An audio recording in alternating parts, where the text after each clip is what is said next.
Hey, my name is Sam Pies. Welcome back to another podcast where we talk about various topics.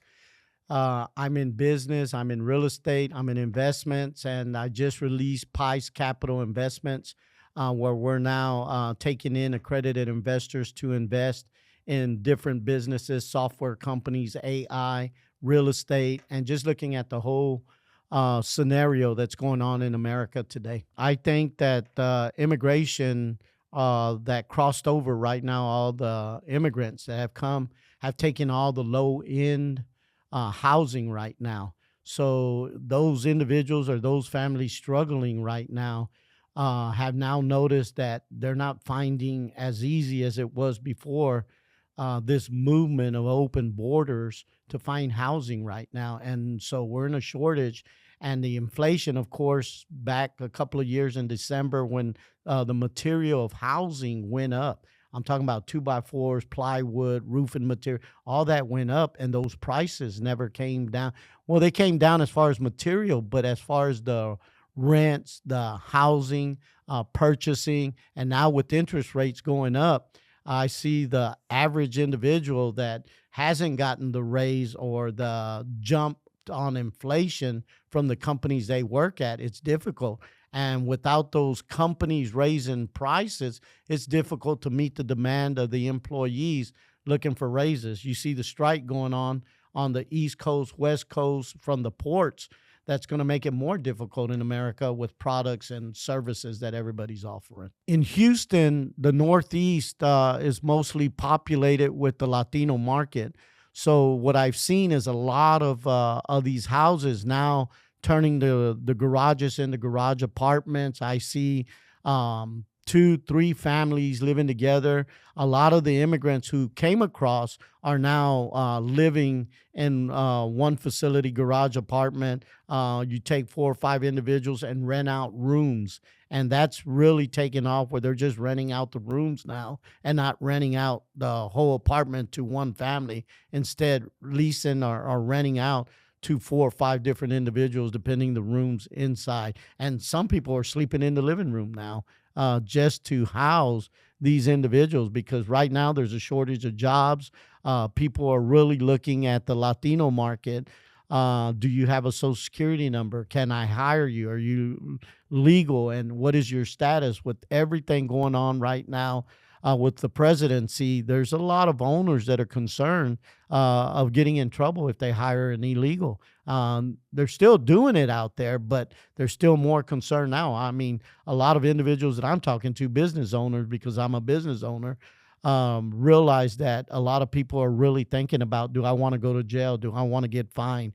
IRS is aggressive right now, sending letters that Social Security numbers aren't matching because people are making up Social Security numbers. They're using the I-10 numbers, which isn't a legal status to hire somebody. It's just the number that you get from the IRS to report any income you might make. So, yeah, I've seen a lot of changes in the business. I've seen a lot of changes in the real estate, especially the Northeast. That's the area that I predominantly work and I have my offices at, that I'm starting to see a shortage of housing. I'm starting to see a shortage of jobs. I'm starting to see a lot of traffic in the area that wasn't there maybe 60 months ago. And any time of the day now, there's traffic anywhere you go. So, yeah, that influx of all the individuals moving to Texas right now from California, other states, because of jobs. I mean, right now, Houston, Dallas, San Antonio, Austin, the Valley are really hot areas of people coming into Texas to work, to look for housing, look for jobs, looking to support their families, and just a lot of stuff going on right now. I believe it's a long-term thing that we have to look at. I mean, for the short end right now, we need to fix the immigration issues. We need to find out who's in the country, who can stay, who can't stay, and just look at that because crime rates have jumped up. Whether people want to recognize or not, crime rate has definitely jumped up. I'm not saying there wasn't any crime, but there's a lot of crime right now. With job scarcity, housing scarcity, good people will do bad things. Well, what do you mean, Sam? I mean that to feed their families, they're going to go out and do whatever it takes to make sure they can feed their families. That's why I tell a lot of people, be wise when you're out and about, whether it's day, whether it's night. I mean, I'm constantly telling my wife and my daughter, be aware of your environment. Be careful. People are watching. Everybody's watching. And right now, if they're hungry, I mean, I can't blame them or be mad if they're going to try to take something and then there's an argument, then somebody gets shot. I mean, there's a lot of things going on right now that I think we need to take serious. And, you know, the police department, you can call them right now. It takes an hour, hour and a half, depending the severity of the issue, that they'll show up. I mean, I don't know if everybody was watching the TV channels. Walmart, Sam's shelves are empty now because people panicked with this closing of the ports. They panicked and they're trying to tell everybody to calm down. But those same people that tell to calm down, they're the first guys that go to the Walmart and the Sam's and raid the stores. And yeah, they are already. They're the first ones there, so they don't meet the crowds, right?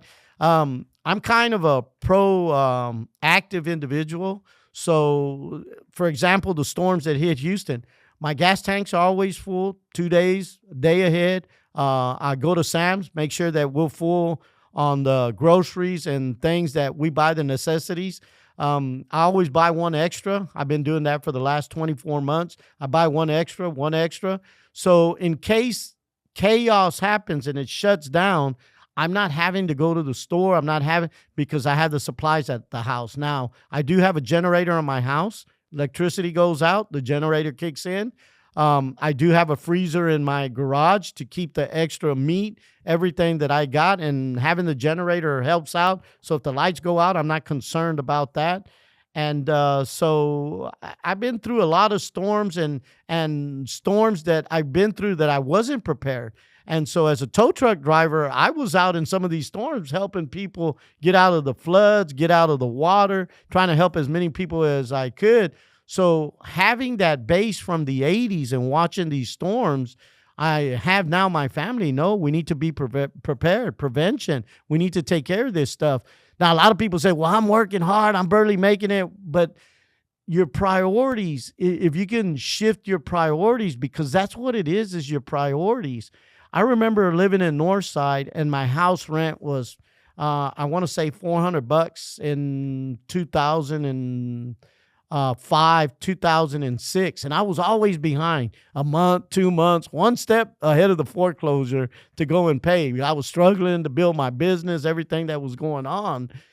But when I moved finally to the house that I live in now, 20 plus years, my payment went from $350, $375 to $1,350. I was never late. Why? Because my priorities shifted. They changed. That my house, this is the house I wanted to be in. And I wasn't, my wife was saying, you're crazy. You're going to get evicted. You're going to get thrown out. We're always 2 or 3 months behind at this house on Northside at 1/3 of the price. And now you jump to $1,350. How are you going to do it? Well, my priorities changed. They shifted. I was never late on that payment for the first 2 years. Then I got the mortgage financed, and I might have been late one payment or two.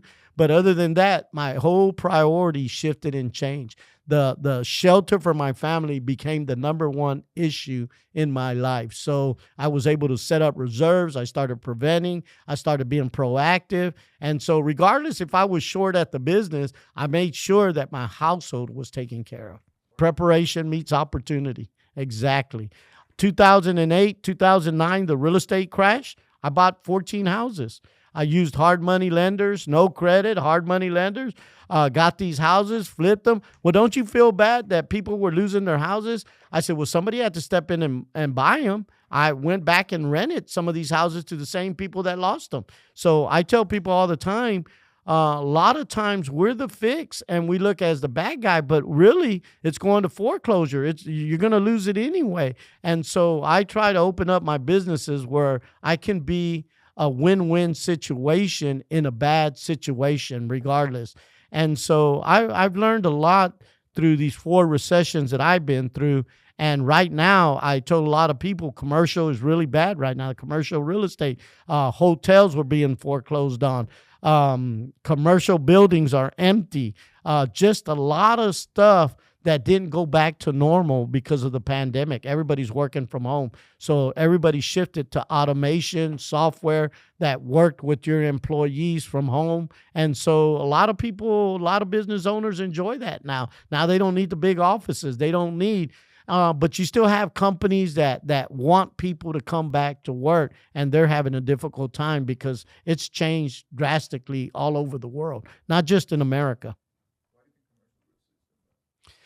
Commercial, because of the pandemic, and a lot of offices were empty, and so a lot of the hotels didn't have anybody coming in for vacation or anything during the pandemic, so they lost a lot of the revenues. And as soon as we started to open it again, still people weren't traveling, and if they were, they had so much supply to get a hotel room or anything. So everybody was cutthroating the prices and everything just to get that customer in the door in their hotels. So they did suffer. I seen 10X is a company that auctions off hotels, auctions off commercial buildings, auctions off I've seen a lot of commercial property in 10X that was being auctioned off right after the pandemic.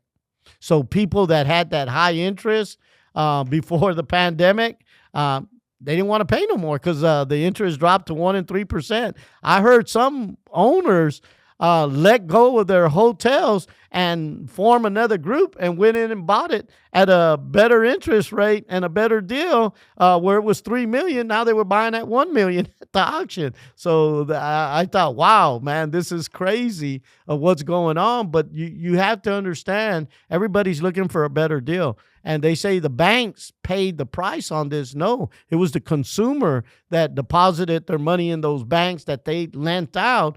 Now they're charging that 38, 39 returned overdraft fee. Any fee they can charge you on, they're hitting you up to make up some of this money. But of course, we know the Federal Reserve helps these guys out.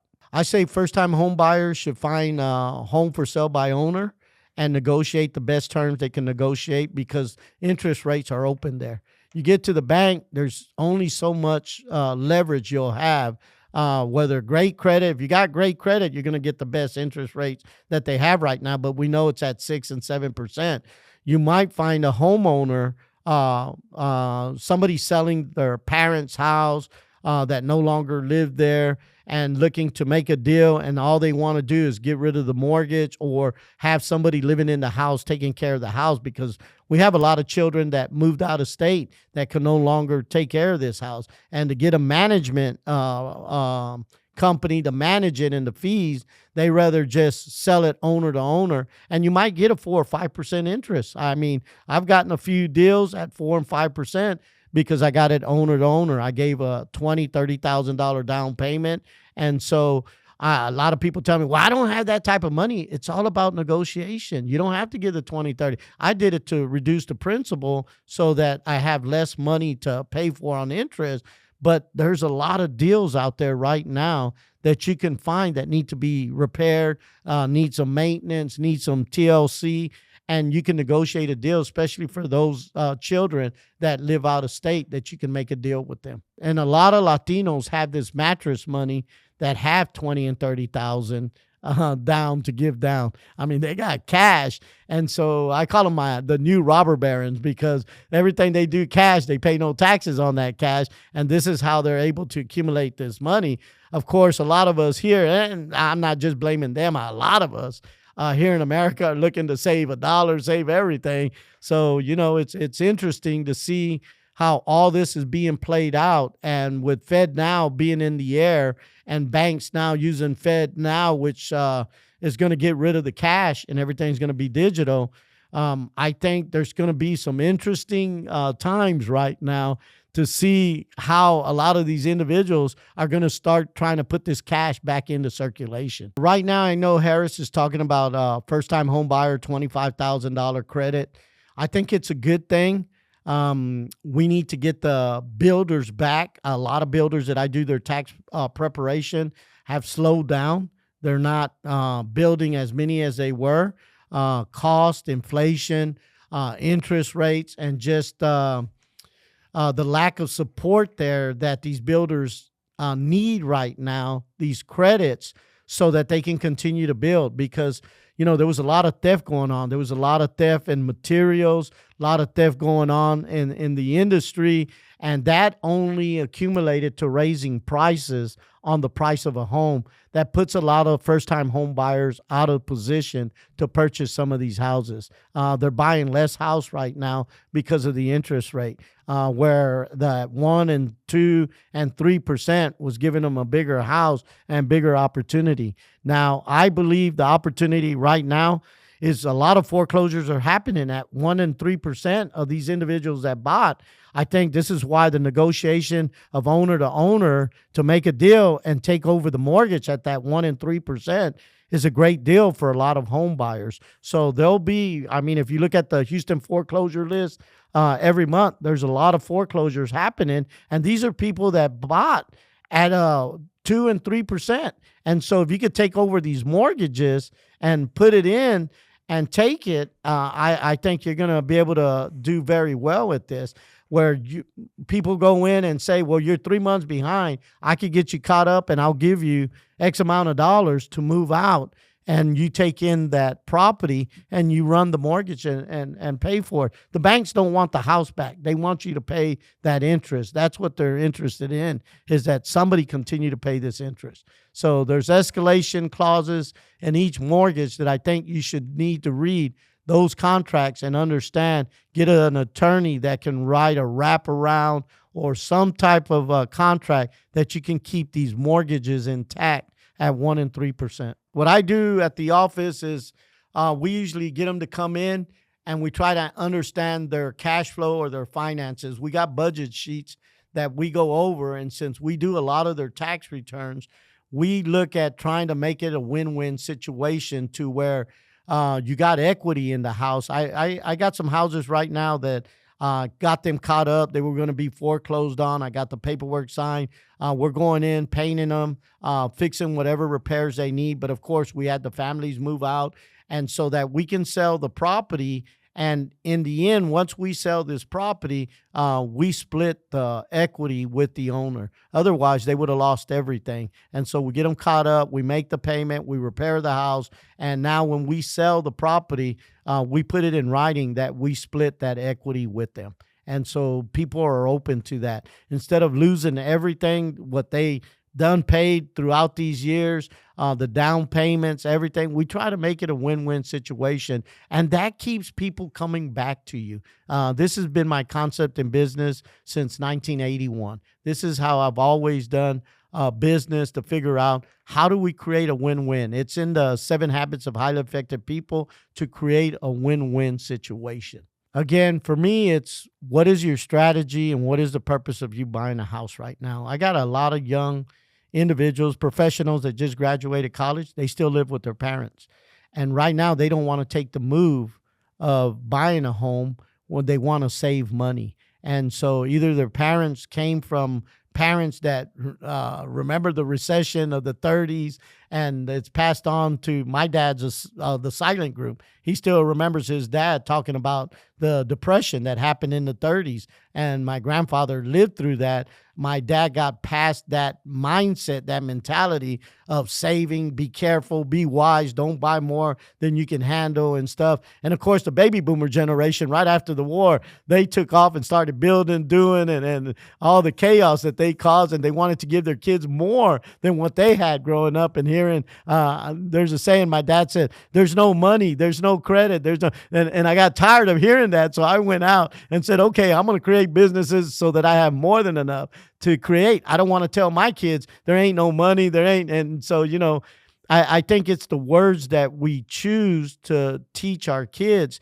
And being an entrepreneur all my life, I've raised entrepreneurs in my house, but I also showed them there's no right or wrong. You can get a great job, be happy, be content, and be great. And there's no right or wrong. I tell people I chose the hard path. Not everybody's made for an entrepreneurship. I wasn't either. I got trained on the march there, so I haven't gotten there. But, I just tell people, yes, I have 15 companies, but I got people that work with me, and I treat everybody as an associate. I don't like to use the word employee, and I try to open their minds to how the system works in America. But back to the real estate, I tell people, depending what it is you want to accomplish, what the American dream is for you, and of course they sold us owning a home is the American dream. I think the American dream is whatever you have in abundance, overflow, and able to take care of your family. That's what the American dream is all about. So I think home ownership is great. I think if you believe in having your yard, cutting the lawn, and having a sense of some type of value in your life, and that being an asset or a liability like Robert Kiyosaki, there's no right or wrong answer. It just depends on how you see your house. And so I own my house. So in the end, I tell people all the time, this is the best time to buy.